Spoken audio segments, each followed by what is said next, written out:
सिंध में junior IG. Police रिफ़त Mukhtar की मुक़ररी ते सीनियर ऑफिसर्स एहतजाज तौर मोकल ते रवाना। आई.जी. रिफ़त ढूंढने जो चार्ज छॾे ॾिनी। आई.जी. इन्वेस्टिगेशन मुनीर शेख ऐं आई.जी.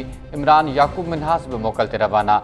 सीनियर ऑफिसर्स के मोकल ते रवानगी सबब पुलिस में वॾो बहरान। ज़रियन मूजिब सीनियर पुलिस ऑफिसर्स पाण खां जूनियर आई.जी. पुलिस के मातहत कम करण खां इनकार करे छॾियो आहे।